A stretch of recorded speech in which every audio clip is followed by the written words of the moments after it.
สวัสดีทุกคนสวัสดีพี่ทุกคนเด้อขอต้อนรับเข้าสู่ช่องลาน้อยสาวลาวต่อ EP ที่2ตอนนี้ลาน้อยกลับมาฮอดนาแล้ว ก่อนที่จะมานานนี่ไปแวะรับอามี่มาก่อนเดี๋ยวสิมาถามอามี่บ่ฮู้ว่าเพิ่นสิตอบบ่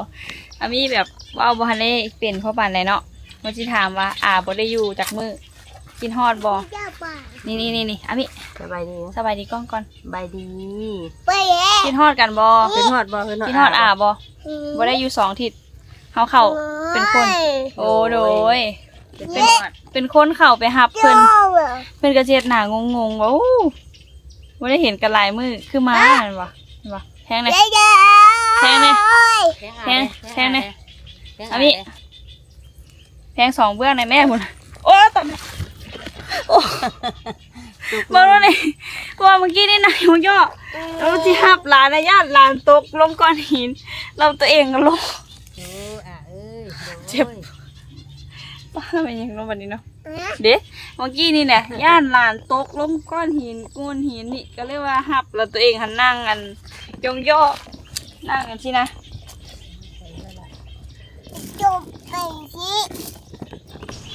เมื่อนี้พากันมานะจะมาอัปเดตให้พีเอฟซีเบิ้งเพราะว่าช่วงจากมือก่อนแม่พี่แม่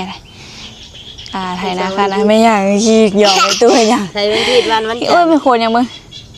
ขี้หยอกไปตัวยังไทยวันทิศวันจันทร์ไทยวันทิศวันจันทร์ก็คือปีนี้ฮะนะก็คือพีเอฟซีฮู้เนาะ1มาก็คือวนเฮ็ดนำห้านฮะแน่ก็คือพ่อเพิ่นจะเป็นสร้างเฮ็ดห้านเลยแหละสร้างประจำเลย2มาก็คือเอื้อยจะเกิดไม่หยัง2มาเอื้อยเพิ่นจะเกิดลูก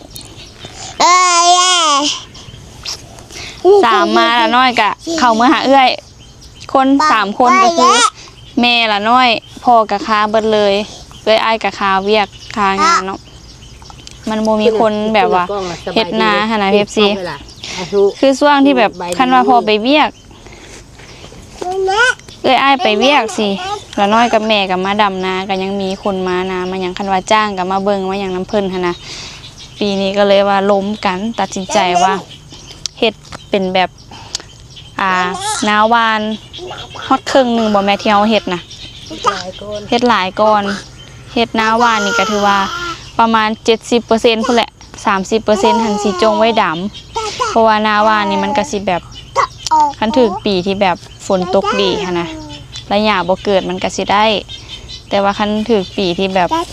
แรงสินะมันก็บ่ฮู้อนาคตเนาะเฮาก็บ่มั่นใจปานใดว่าสิได้กินบ่ก็เลยว่าสะกัวไว้ว่าซั่นซะเฮ็ดนาดำ 30% ดำนี่ก็สิใครแน่เนาะเพราะว่าจงไว้หน่อยละดิดำซ้ำมันจำนวนคนละจงไว้เนาะคนจ้างก็หายากพีสิเบิ่งละน้อยนั่งดีๆก่อนคนจ้างหันก็คือหายากบักลาขึ้นไปหยังบ่แม่นคอนเสิร์ตเด้คนจ้างกะน้ำมือนี่กะหายากเข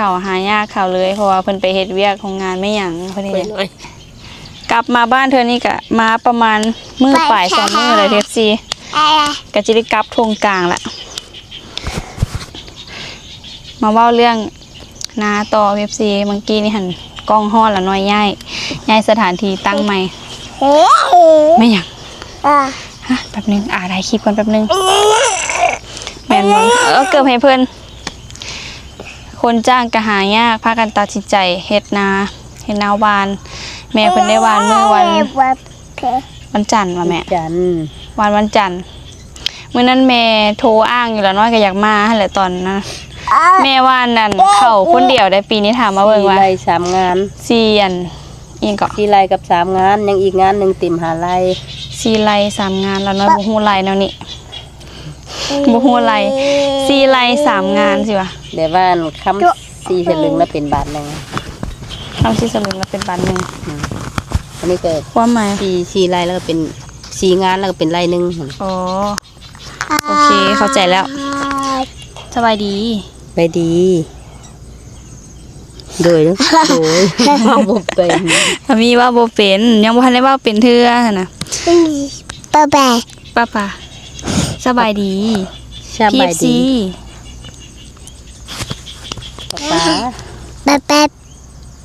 ป๊า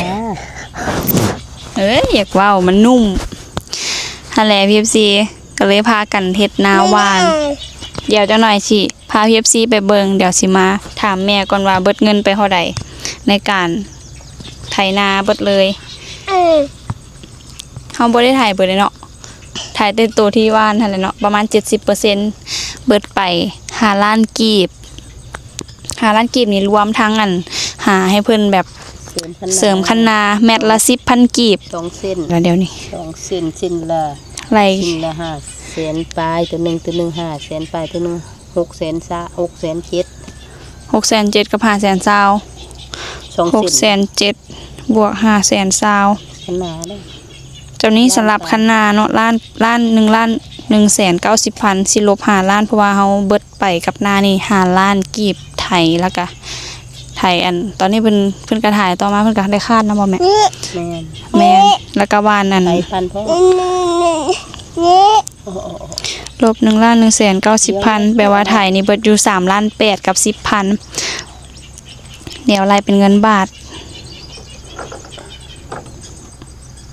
เบิดอยู่ประมาณ 5,000 ปลายอันนี้บ่ได้ไล่ตัวคันนาเบิดอยู่ 5,000 ปลาย FC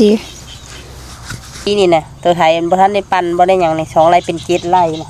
โอ้ ตัวเฉพาะว่านหั่นเด้ 4ไร่เนาะ 3งานหั่นน่ะ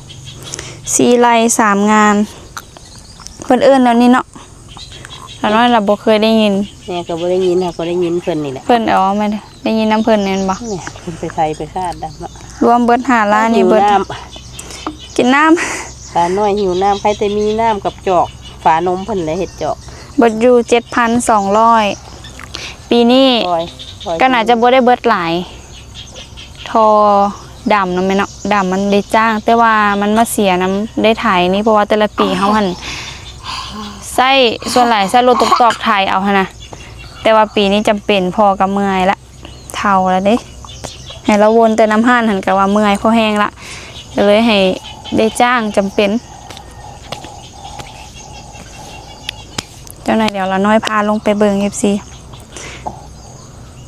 แต่ว่ายังสิได้ถ่ายอยู่ในพอเนี่ยเนาะจงไว้สิหาให้น้อยๆเอาไว้ดำ ตะกร้าเด้คัน ให้ตะกร้า หญ้าเกิด นี่ไปลงไปถ่าย ให้เพิ่นเนี่ย ลงไปถ่ายให้ PFC เบิ่งละน้อยอยู่ก็สิได้ถ่ายหน้าน้อยนึงอยู่แต่ว่าปีนี้บ่ได้ถ่ายแล้วปีนี้ เดี๋ยวเขาจะพาลงไปเบิ่งแม่ไปบ่ไปมิล่มเมื่อกี้นี่ละแขนเปื้อนเลย นี่ก็เปื้อน นี่คิดฮอด มานาล่าสุดเป็นมื้อใดน้อป้าตั้งแต่ละน้อยอันนั้นมานี่นะเฮ็ดนามานี่นะบ่ทันได้เคยแบบนาสิปะให้เป็นนาหวานแบบนี้หลายๆเลยส่วนหลายก็เคยหวานให้ใหญ่ให้1 2ให้สินะอันนี้ก็ถือว่า 70% เลยอีแม่สาวนกลงมาว่ะอยู่พี่เลยปลาไม่หันก็ได้แป๊บเดียวนึงแม่ถามหากระแจรถปีนี้ก็คือ 70% เฮาหวานคันสมมุติว่าความเสี่ยงหลายได้หวานนะคันหญ้าเกิดหลายสิกะคนก็สิบ่มีคนมาดูแลเนี่ยคนบ่มีปีนี้ก็สิบ่ได้กินข้าวยังคิดอยู่ว่าโอ้สิบ่ได้พากันซื้อข้าวกินบ่ถ้าติดตามนำกันเด้อ PFC นี่ให้นี่บ่แน่ใจว่าหวานบ่ถ่ายไว้ตินี่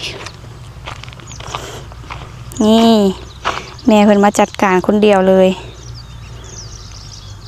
เดี๋ยวเราน้อยพาไปเบิ่งบ่ได้แม่นแต่เฮาได้ที่อันวานน่ะนะสาว3คนเพิ่นก็พากันวานเบิดเลยแต่ว่าเพิ่นวานก่อนเฮาเข้าก็เริ่มเขียวแล้วพูนของเฮาหากะวานเมื่อวันจันทร์ก็ได้ประมาณ3มื้อ4มื้อ3มื้อเนาะมื้อนี้วันพุธน่าจะบ่ทันได้เกิดดอกหาก็เริ่มสิออกหากติถ้าแม่มาว่าให้ได้หวานคุณติบอก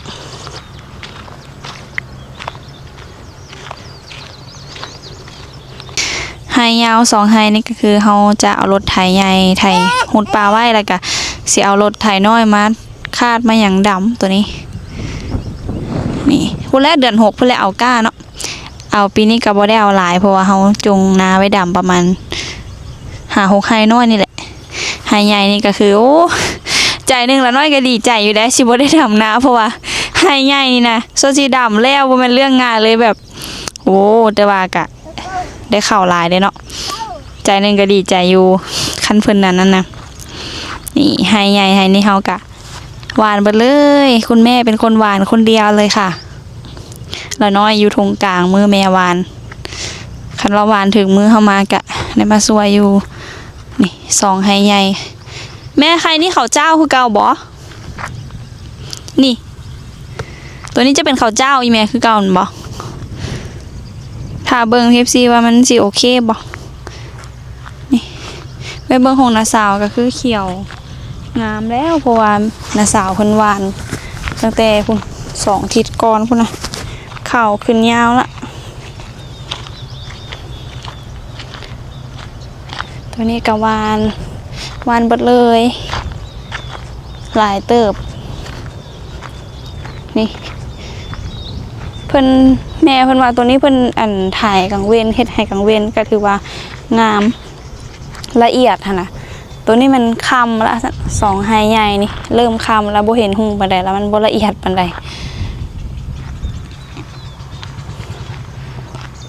นี่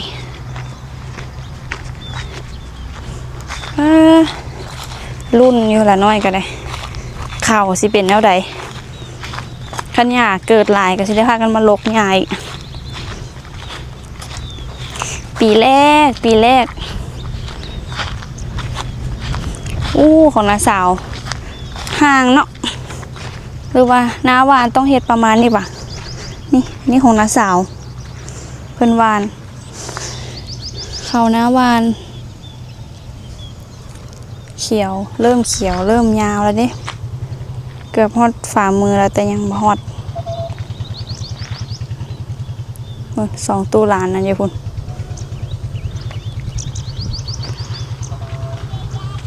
นี่แหละ FC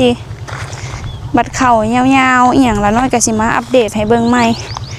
มาถ่ายให้เบิ่งอัปเดตประมาณนี้แหละเบิดเงินประมาณ 7,000 ปลายในการไถจ้างรถไถใหญ่แต่ว่าแนวเข่าก็คือเอาแนวเข่าเฮาบ่ได้ซื้อต่อไปก็สิเสียเงินซื้อประมาณปุ๋ยอย่างนี้แหละมาออยมาอย่างเข่าไม่อย่างเด้ห้องอย่างเด้โอ้ยเฮ็ดกระแจเขาเสียเด้อบรรยากาศดีเฮ็ดสิเอ้ยแบบมาบ้านนี่นะแบบหายใจแบบปลอดโปร่งขนาดแบบมันสดชื่นแบบบอกบ่ถึงนะคืออยู่ในเมืองกะบ่ค่อยล้มล่วงปานใดเนาะอันนี้กำแพงไปเลยบ่คือบ้านเฮาที่มีต้นไม้แบบทงไร่ทงนาสิโดนมาสืบบรรยากาศมาเอาแหงแล้วก็กลับเมื่อสู่ว่าเรื่องอยู่พุ่นก็ล้มอยู่แต่มันก็บ่ค่อยล้มล่วงปานใดหั้นนะกำแพงตึกสูงอหย่างหลายแหงวิแต่น้อยบ่ฮู้ว่าความเสี่ยงของการเฮ็ดนาหวานนี่มีหยังแน่แหละหญ้าส่งมากะไม่หยังอีกหอยนี่มีอยู่แล้วนะดำก็มีแต่ก็ดำกับต้นใหญ่เลยเนาะเว้นพ่อเขาเด้อบ่แม่นป่าได้ไปใส่นั่นนี่หนอป่าได้นู่นป่าได้เพิ่นว่าป่าเพิ่นพุ่นเล่นน้ำ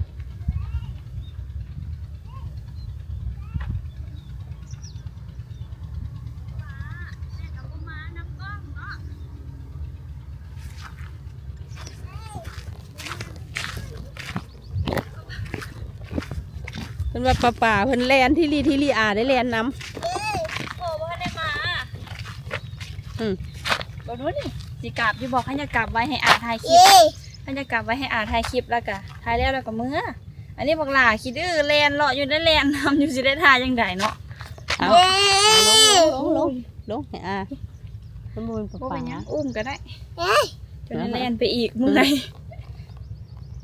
จนไหนเขาจะได้กลับบ้านแล้วสนามมาเบิ่งนะตอนเมียถ่ายอ้างอะลูกอยากมาเอาแถววะเป็นกระถ่ายอ้างเลยบรรยากาศดีนาเฮานี่ต้องบรรยากาศดีเนาะ อืม ยังเว้าอยู่เมื่อกี้นี่วันคิดฮอดบ้านอยู่พุ่นหาหญ้าและลมบรรยากาศสดชื่นแบบนี้นะเนาะเจ้าในอันเท่าเจมก็ออกมาพามารอทงนาพี่แหละก็จะเป็นตาสร้างเนาะเป็นยังว่าพ่อแม่ก็ดังอันดังหมูเขานะด้วยไอตู่เขานะโอ้ยลูกเขาคิดดังหมูขาวๆเลยบ่ได้อยากให้จับบ่ว่านี่ ใบดีกล้องแน่ใบดีกล้องแน่ พี่สบายดีกล้อง ใบดีกล้องแน่พี่ปิ้นหน้ามาปิ้นหน้าใบดีก่อน สบายดีกล้องตู่ ไปดีว้ายไปแล้วไปแล้ว ว้ายบ่ไปเด้อ เก็บเอาเกิบบังหน้าเก็บเอาเกิบบังหน้าเด้อ เป็นป้าเลยค่ะบ่ได้มาอันบ้าน2 ทิศมาเบิ่งหลานรู้สึกว่าอันยืดห่างขึ้นเริ่มสิเป็นผู้บ่าวแล้วเด้ เราเก็บเอาเกิบ ช่วงกลับมาบ้าน2 มื้อนี่ก็เฝ้าถ่ายคลิปพีในเมืองพุ่นกะสิคือเก่าแหละ บ่ได้ลงคลิปคือเก่าโดนๆเห็นแล้วกินแล้วน้อยก็สิถ่ายให้เบิ่งอยู่แต่ว่าสิถ่ายทุกมื้อก็เป็นไปบ่ได้เนาะว่าก็บ่ได้เฮ็ดอีหยังหลายวันนี้ก็มาเบิ่งนาเจาะเบิ่งนาสำหรับคลิปนี้เฮาก็จะได้ขอตัวลาไปก่อนละเด้อทิปซีใครมาคลิปนี้อย่าลืมกดไลค์กดแชร์กดติดตามเพื่อเป็นกำลังใจให้เด้อขอบใจ VFC ทุกคนที่รับชมจนจบคลิปแล้วประกดข่าวโฆษณาสำหรับคลิปนี้ขอตัวลาไปก่อนแล้วพบกันในคลิปหน้าบ๊ายบายถ้าติดตามว่ามื้ออยู่บ้าน2 มื้อนี่ละน้อยสิเฮ็ดหยังคลิปต่อไปเด้อ VFC